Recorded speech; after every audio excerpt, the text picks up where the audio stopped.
Salut à tous et bienvenue à cette nouvelle édition de la revue de presse sur JDC Plus TV, édition de ce mardi 19 mai 2020 que nous ouvrons avec le quotidien Mutation. Le journal titre « Coronavirus au Cameroun, de l'assouplissement à l'assouplissement, les infections explosent depuis la levée de certaines mesures de restriction ». Selon le journal de Georges Alain Boyomo, le Cameroun serait dans une phase de contamination communautaire à haut risque. Pour plus de précisions, lisez la page 9 du quotidien Mutation, paru en kiosque ce mardi 19 mai 2020.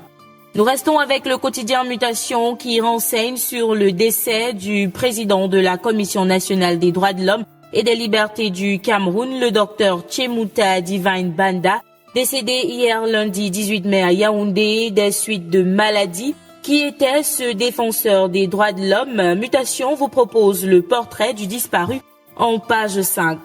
Nous poursuivons cette revue de presse avec le quotidien Le Messager qui relaie également l'information sur la mort du docteur Tchemuta Divine Banda. Le journal s'est focalisé sur son dernier combat. Le défenseur des droits de l'homme a fait partie de la commission d'enquête mise sur pied par le président de la République Paul Biya pour faire la lumière sur le massacre de Ngabour dans la région du Nord-Ouest. Les détails sont à retrouver en page 4 du quotidien Le Messager, édition de ce mardi 19 mai 2020. Le Messager renseigne également sur un autre décès, cette fois-ci du côté du ministère de la Santé publique. Le journal indique que Paul Biya perd son président du bureau de vote. Controverse et suspicion autour de la mort du directeur des ressources financières et du patrimoine au ministère de la Santé publique. Du quotidien Le Messager, nous passons au quotidien Le Jour qui titre « Christelle Nadia Fotso, la deuxième mort de Fotso Victor ». Lettre ouverte à Akame Mfumu. Pour connaître le contenu de cette lettre, lisez la page 11 du quotidien Le Jour, paru en kiosque ce mardi 19 mai 2020. Dans les colonnes du quotidien Le Jour, on parle aussi de la Covid-19 et de ses conséquences. Le journal indique qu'actuellement, le secteur de l'imprimerie agonise. Comment sortir de cette impasse? Les précisions en pages 6 à 7.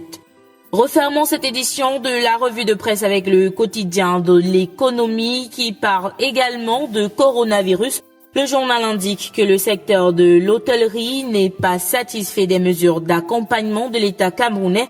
En conclave à Douala le 12 mai dernier, les acteurs de cette branche soulignent le quotidien de l'économie après évaluation des restrictions émises au mois de mars dernier par le gouvernement afin de lutter contre la Covid-19, sollicite un nouvel appui des pouvoirs publics pour espérer un rebondissement de la filière. Voilà donc qui vient mettre un terme à cette édition de la revue de presse sur JDC Plus TV. Merci d'avoir regardé. N'oubliez surtout pas d'observer les mesures barrières contre la Covid-19 pour rester en bonne santé. À demain.